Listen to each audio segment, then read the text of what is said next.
Assalamualaikum warahmatullahi wabarakatuh. Saya Lulu Zaki Hasna akan menjelaskan mengenai teknologi DNA rekombinan.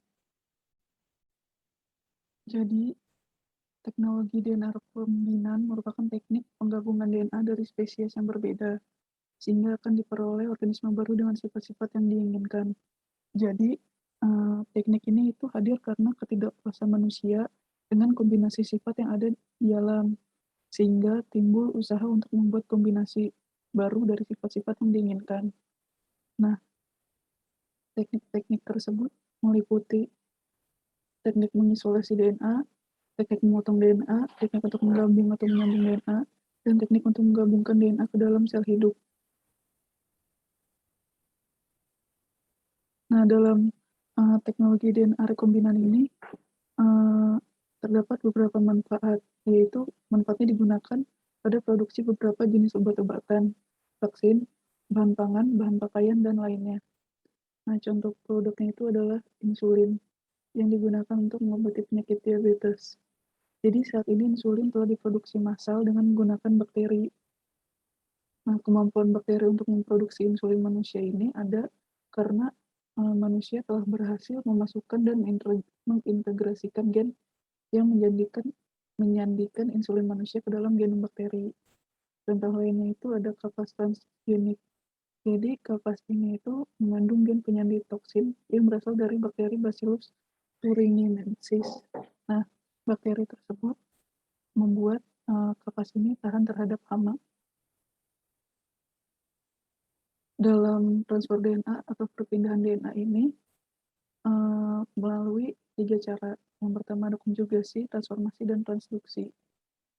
Jadi konjugasi itu perpindahan DNA dari satu sel donor ke dalam sel bakteri lainnya melalui kontak fisik antara kedua sel. Jadi sel donor jantan memasukkan sebagian DNA-nya ke dalam sel betina. Transfer DNA ini melalui pili yang dimiliki oleh sel jantan. Kemudian DNA dari sel jantan pindah ke dalam sel betina secara replikatif. Maka dari itu, setelah proses konjugasi selesai, sel jantan tidak kehilangan DNA. Selanjutnya ada transformasi, yaitu transformasi ini pengambilan DNA oleh bakteri dari lingkungan di sekelilingnya. DNA yang berada di sekitar bakteri itu bisa berupa potongan DNA atau fragmen DNA yang asalnya dari sel bakteri lainnya. Nah, berdasarkan mekanisme transformasi alami, transformasi bakteri ini juga bisa dilakukan secara buatan dengan memasukkan potongan DNA ke dalam sel bakteri. Prinsipnya itu sebenarnya sederhana, hanya mencampurkan sel-sel bakteri hidup dengan potongan DNA tertentu dalam tabung reaksi. Dalam beberapa waktu kemudian, kita dapat menyeleksi sel-sel bakteri yang sudah mengandung potongan DNA tertentu tersebut. Transduksi itu adalah pemindahan DNA dari satu sel ke dalam sel lainnya melalui perantara fagi. Nah, jika faginya ini kemudian menginfeksi bakteri lainnya, maka faginya akan memasukkan DNA yang mengandung sebagian dari DNA bakteri inang sebelumnya.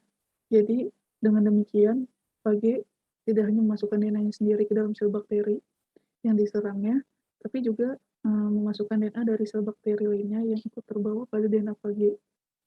Jadi, secara alami, fagi itu memindahkan DNA dari satu sel bakteri ke dalam sel bakteri lainnya.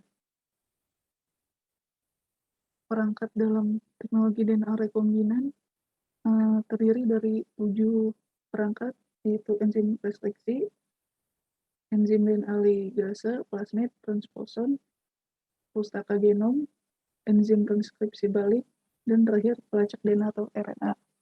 Jadi enzim transkripsi ini digunakan untuk memotong DNA. Secara alami, bakteri itu menghasilkan enzim transkripsi untuk menghancurkan DNA fagi yang menginfeksinya. DNA yang menginfeksi itu gimana? Jadi DNA itu yang masuk ke dalam sel bakteri. Enzim DNA ligase ini dipakai untuk menyambung DNA. Jadi untuk menggabungkan fragmen-fragmen DNA dengan memasangkan ujung sticky ends dari satu fragmen dengan ujung sticky ends fragmen lainnya. Lalu menyambungkan kedua ujung fragmen-fragmen tersebut secara kovalen pakai bantuan enzim DNA ligase. Yang ketiga itu plasmid. Ini berguna sebagai vektor untuk mengklonkan gen atau mengklonkan fragmen DNA dan bisa juga untuk mengubah sifat bakteri. Jadi dari beberapa perangkat di atas, dari perangkat enzim restriksi DNA ligase sama plasmid ini bisa memungkinkan kita untuk mengklonkan gen atau fragmen DNA. Jadi dalam hal ini itu kita bisa membuat plasmid rekombinan, yaitu plasmid yang mengandung fragmen DNA asing di dalam tabung reaksi. Nah, kalau dikombinasikan dengan salah satu cara bakteri memindahkan DNA seperti transformasi, kita dapat masukin plasmid rekombinan itu ke sel bakteri. Yang keempat itu transposon. Transposon itu dipakai sebagai alat untuk melakukan mutagenesis dan untuk menyisipkan penanda.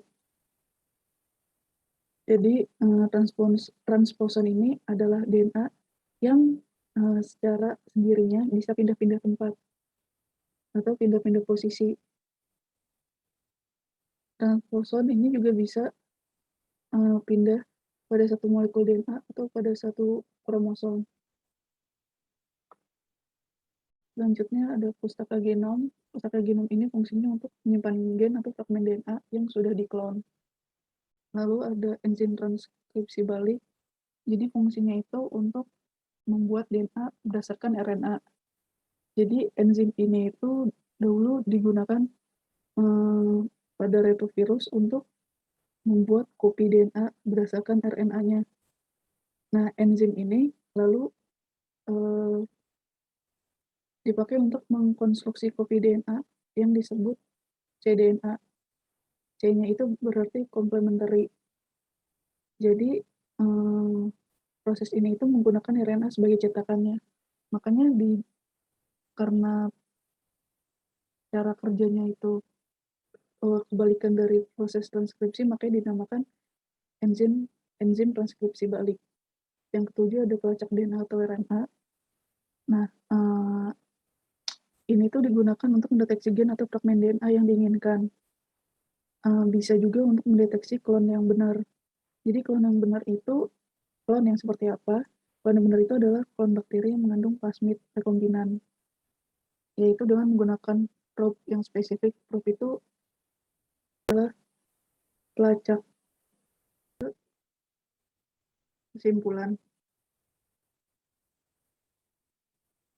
Nah, berdasarkan mekanisme bakteri, perangkat bakteri, dan beberapa teknik di atas, DNA rekombinan itu dapat dibuat paling tidak melalui 3 pendekatan, yaitu yang pertama mengekstraksi DNA total suatu organisme, memotong DNA menjadi fragmen-fragmen, memilih fragmen yang dikehendaki, menggunakan fragmen yang telah terpilih.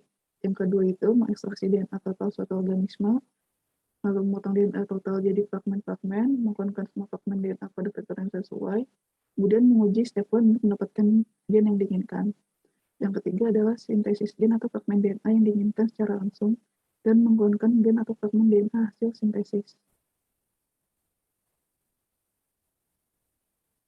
Sekian yang dapat saya sampaikan, kurang lebihnya mohon maaf. Wassalamualaikum warahmatullahi wabarakatuh.